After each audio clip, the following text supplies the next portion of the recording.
Greetings, everyone. This is Rock and Roll Spot Connection with another installment of Mutant Monday. So, last week, we went over the part of the lead up to the X-Men Messiah Trilogy. Namely, the events of Grant Morrison's new X-Men run, the Excalibur run that followed it, as well as Avengers Assembled, and the X-Men Avengers crossover, House of M, which left things a bit different. With the mutant population being substantially decreased by the actions of the Scarlet Witch. Which brings us to the rest of the lead-up, which begins with Decimation. So, Decimation, like many post-event one-shots since, really serves as a springboard of sorts for coming story arcs. Now, one thing I want to make clear is that while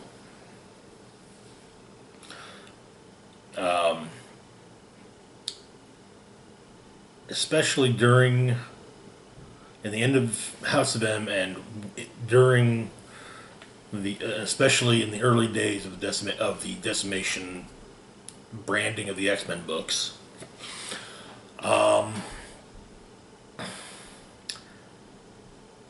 it was largely stated that the number of mutants that still had their powers was 198.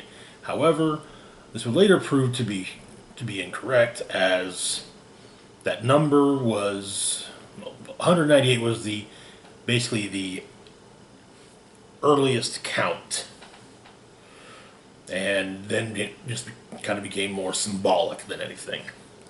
The actual number of remaining mutants at this point was assumed to be more like 300 or so. So, Decimation. First off, what happens in the one shot? Well, like I said, this really did kind of serve as a springboard to, set up events for the miniseries that would come afterwards, as well as the related story arcs of the primary X books. For example, we get a shot of.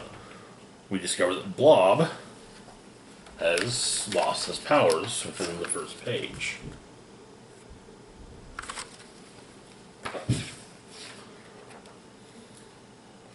Then we also get a look at how the part of New York known as Mutant Town is coping with Bishop on site.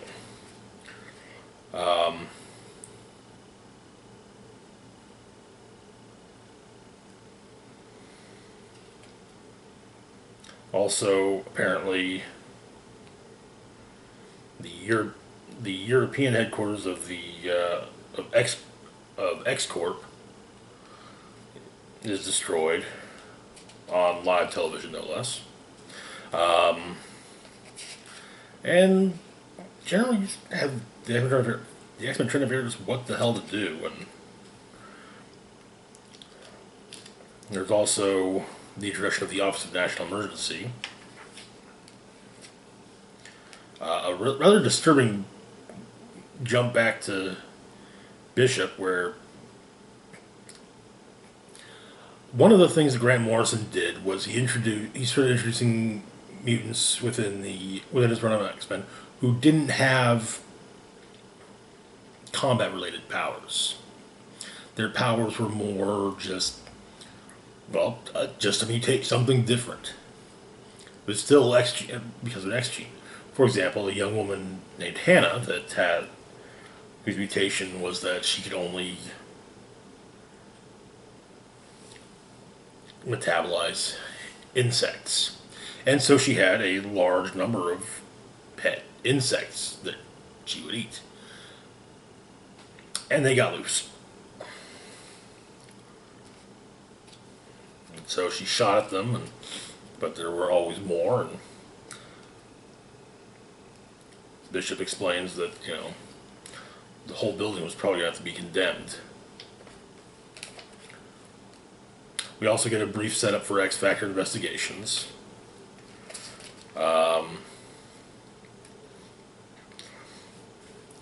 The beginnings of the brief fling that the more of the fling between Polaris and Iceman. Set up for New Excalibur, which honestly is a book I can't really tell you much about because I didn't read it. It's not that I was opposed to reading it. I think probably what happened was just that when it came out, the shop I frequent probably ran out of the first issue, and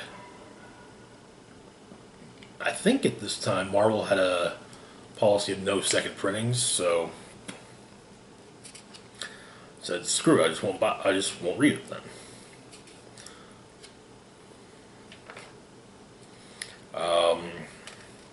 But yeah, we also get a bit of a lead into Son of M, as well as an additional lead in Generation M, showing Jubilee depowered and feeling horribly alone, and also the setup for the first of two Decimation related X-Men stories, and which also introduced the Sapien League. So the Decimation miniseries, we had Sentinel Squad ONE, which actually was a kind of a prologue to showing the Sentinel Squad, the Office of National Emergencies, Sentinel Squad, learning how to use their Sentinel mech suits and learning to work together with each other. War Machine, James Rhodes, was at least for the purpose of the miniseries, the leader of the squad. Also, the ONE Sentinels do show up at the end of Decimation, but and the X-Men story kind of picks up right from there with the X-Men reacting exactly how it should be expected they would react to a whole bunch of Sentinels just suddenly showing up on their lawn.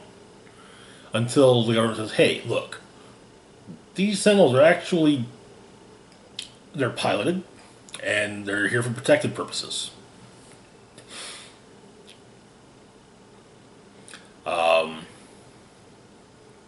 Next up was Generation M. Generation M dealt with, the various depowered mutants.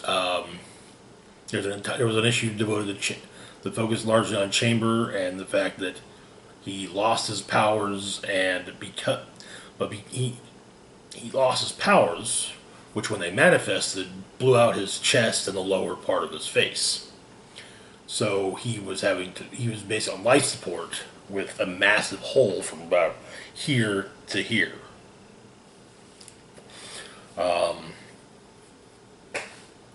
X-Men the 198 dealt with the various mutants, usually the more middle of the road mutants who were either not major players in mutant terror groups, and or just ones that they weren't a big enough deal to really show up anywhere, or to really be. They weren't members of any of the various major camps, basically. Like some of the surviving Morlocks, some of the supporting characters from District X. But they were all moved to basically a tent city on the lawn at Xavier School. They weren't entirely happy about it, and a semi-revolt did kind of begin. However, it was also put down in part by mind control. One of the more prominent characters in the 198 was the Omega-level mutant Absalom Mercator, aka Mr. M. There was also the miniseries X-Men Deadly Genesis, which one finally truly introduced the third Summers brother, who'd been hinted at for, at that point, well over a decade, for a little more than a decade, and revealed a dark chapter of the X-Men's past, and also had Xavier finally show back up after House of M, revealing that he was depowered. Son of M dealt with Quicksilver trying to fix things and screwing up even worse. New Excalibur focused on Pete Wisdom forming a new Excalibur lineup, in part to find Captain Britain and, well, basically have a Europe-based super team. X Factor was relaunched as kind of a spin-off of Peter David's, at that point, recent Madrox miniseries, with the team with the book reimagined from being a super team to being mutant private detectives. Members of the old X Factor, of the previous X Factor lineup, were part of it, including Strong Guy and Wolfsbane. Also present were former New Mutant and former X-Force member Richter, as well as a fellow former X-Force member, Siren. And one of the founding members of Generation X, Monet St. Croix, or M. The initial thing was trying to figure out what happened. Next up, so there were two stories, and there were two Decimation stories for just the plain, no adjective-free X-Men book. The first one, like I said, picks up right where Decimation number 1 left off, with the X-Men fight. The X-Men having to deal with the fact that there's suddenly the number of mutants has been massive. The amount of, the majority of mutants on the planet have been massively depowered. Anti-mutant terrorists are feeling emboldened, and suddenly there's a whole bunch of Sentinels on their lawn. And it kind of had peace will happen between the two groups, between the ONE and the X-Men. Maybe a reluctant peace, but a peace nonetheless.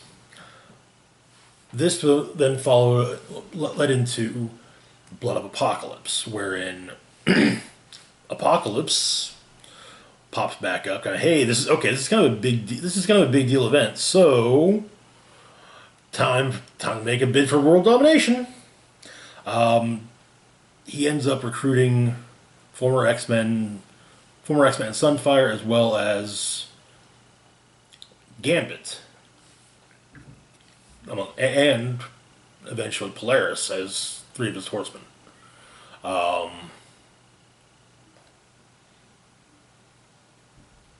One neat thing I'll say about Blood of Apocalypse is it did feature a splash page featuring the New Avengers fighting Apocalypse's forces as opposed to the X-Men.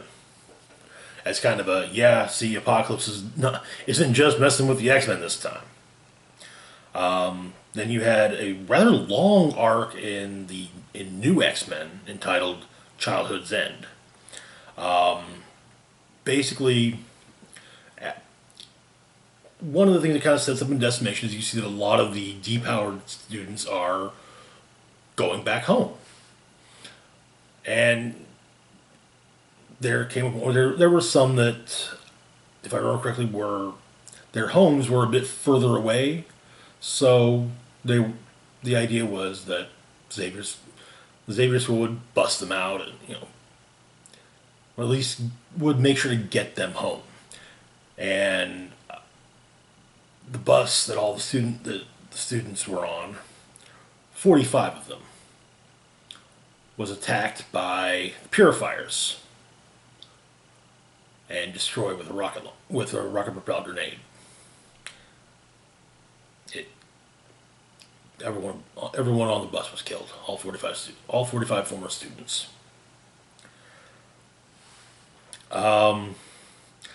Uncanny X-Men did have a Decimation branded arc, which focused on Rachel Gray, Phoenix, basically opting to adopt her mother's last name because she didn't approve of her father, Cyclops, having cheated on her mother and still being with Emma Frost. However, because she has the power of the Phoenix Force. A squad of Shi'ar Death Commandos showed up, and just to really drive things home, that the Shi'ar kind of considered the basically that entire family line a threat. The Death Commandos wiped out the Grey family except for Rachel. There was I know there was another arc in Decimation that featured Magneto briefly showing up and former member of the Mutant Liberation Front, Skids, finding him and saying that they had heard some grumblings of prophecy, and Magneto was in them, but he wasn't. But he had his powers.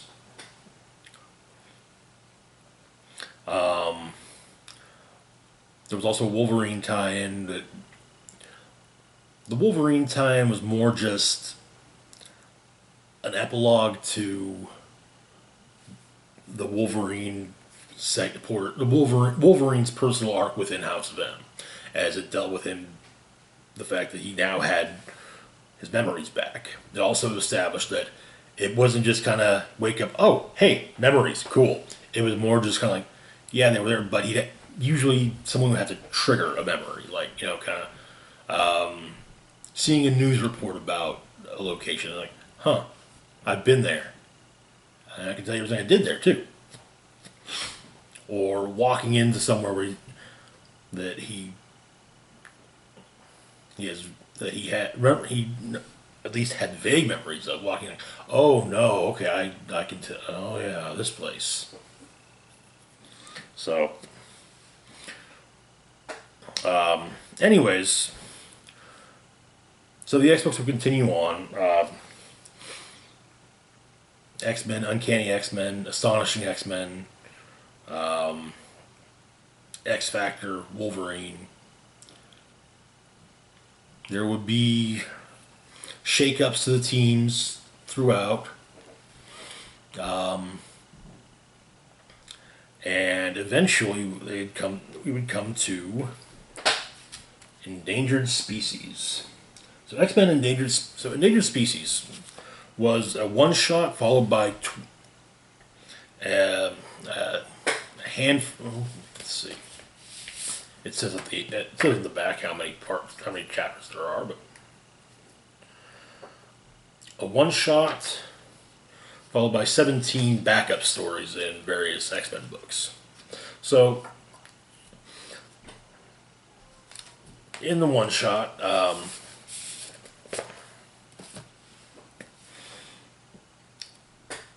the X-Men are attending the funeral of a young boy. So the young boy was one of the mutants who still had their powers, and some of the X-Men attend the funeral. Bishop provides security. Afterwards, the boy's father, the boy was killed in a car accident. It wasn't because someone found out he was a mutant and killed him. No, it was an accident, plain and simple. But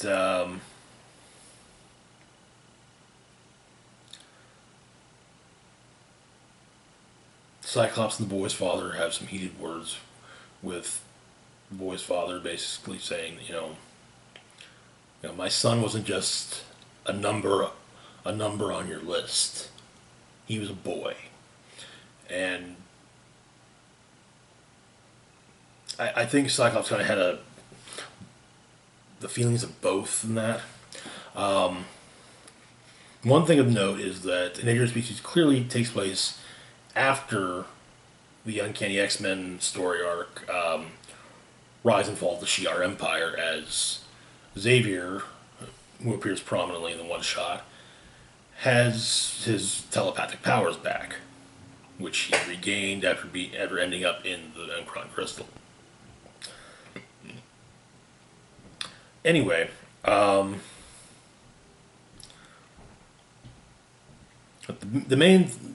story in and of itself largely focuses upon the Endangered Species story as a whole. Focuses primarily on Beast, who's trying to find ways. He's trying to figure out how to reverse decimation. In fact, in the end of the first chapter, he basically does a video call with a whole bunch of fellow scientists within the Marvel universe. Some of reputable, some with reputable names, some with let's just say less than reputable reputations.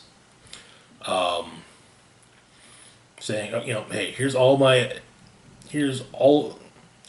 anyone who wants to help me, I'll give you all the research I've got on the mutant genome in exchange for your help. And he goes to see various. He ends up working quite a bit with his doppelganger from the Age of Apocalypse. The Endangered Species story arc also established that Forge has a machine similar to Cerebro, but it basically looks for mutant signatures in other timelines, and apparently they've all flatlined. This includes the timeline that Bishop hails from, the Days of Future Past timeline, the Age of Apocalypse timeline, so on and so forth. There was also a brief point where he spoke with at least Spiral, if not also Mojo. Mojo was displeased with the fact that the number of mutants had plummeted so much because, well, that meant lower TV ratings. And I think it was Spiral who suggested that maybe if science has been unable to, provide an answer, maybe magic will. Which led Beast to talk to Doctor Strange. Doctor Strange basically said that, it's possible, but it would take a lot of preparation and a lot of research, and it's the kind of thing where it might make going into without knowing exactly everything could be done could potentially do further harm to reality as a whole. So, another thing that came up in this is that what Scarlet Witch didn't just affect living mutants; it also affected dead mutants, and the remains. In fact, Beast and Dark Beast exhumed the remains of many dead mutants and did tests to discover that yes, they're some of them the X gene remains, others it doesn't. Most, in fact, the X gene was gone. There was no trace of an X gene that had ever been there. But the remains that were physically abnormal retained that abnormality. And yeah, it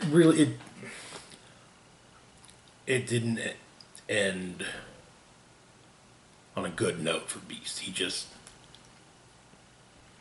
was just kind of left trying to figure out what the hell do I do.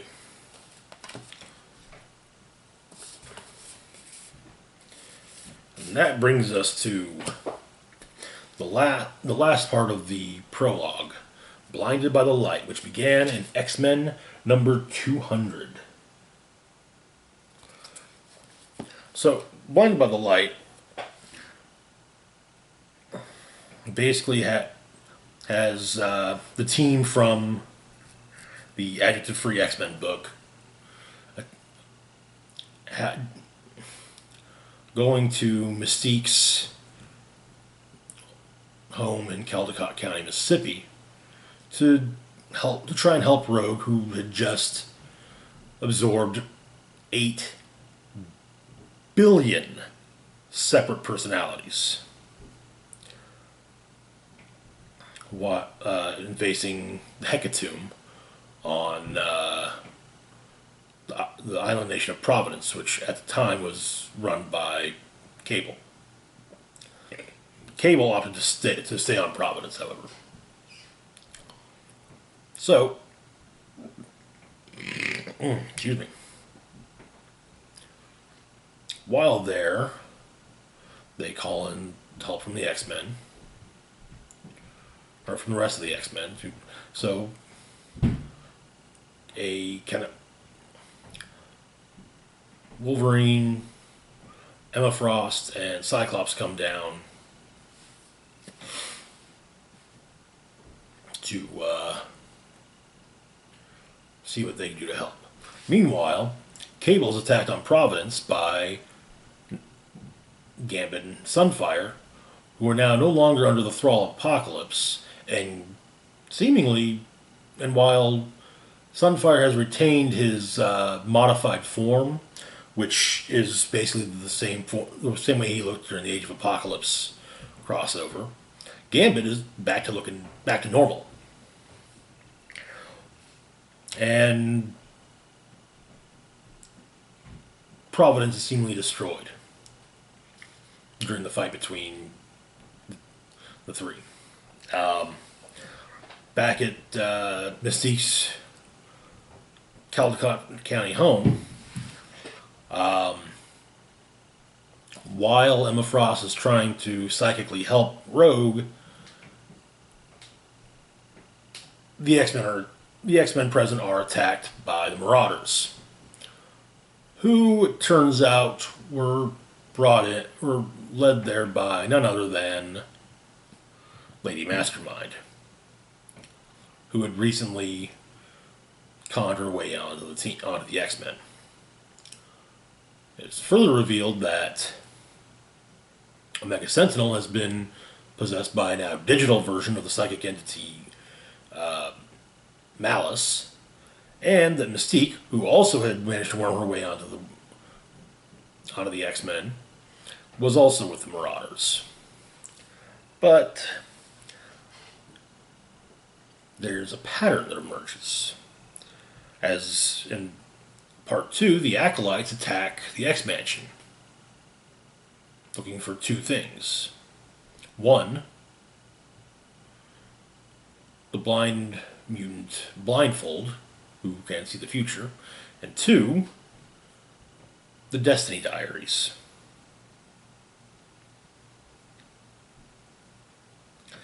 Which are, well, the diaries of Destiny, Mystique's wife, and a precognitive who was killed by Legion.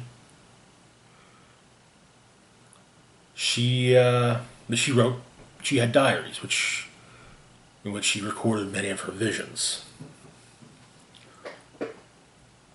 and they ended up entrusted to Shadowcat, who, however, it was decided that rather than keep them at the mansion, as it's revealed later in Blinded by the Light, that rather than keep the diaries at the mansion, the X-Men decided to make forgeries, and there would be post-hypnotic suggestions, locked memories, so that they would properly hide.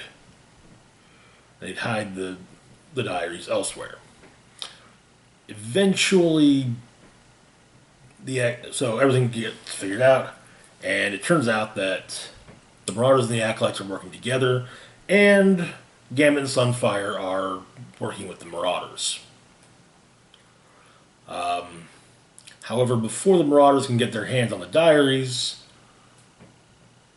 Cannonball destroys them.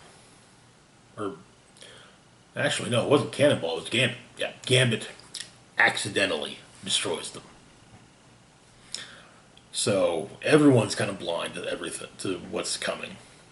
And the pattern that has emerged is that the Marauders and the Acolytes were going after any mutant who had foreknowledge of the future. So, hence Cable.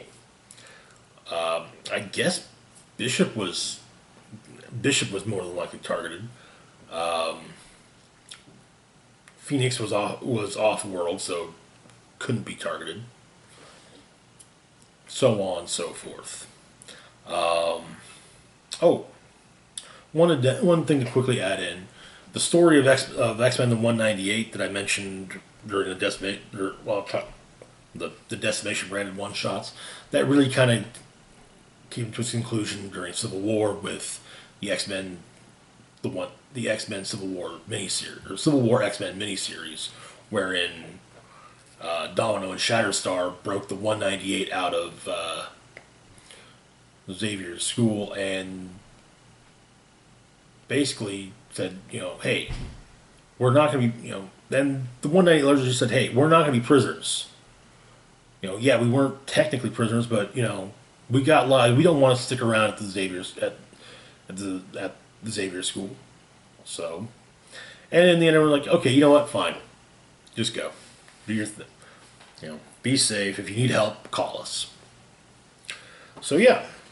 Hopefully, next week, we'll be moving on to the actual Messiah Trilogy with Messiah Complex. Hopefully. But anyways, that's it for today. As always, feel free to like, share, and subscribe. Links to my Facebook, Twitter, Patreon, and PayPal can be found in the description box down below. This is Rock and Roll Spock signing off, saying, live long and rock hard.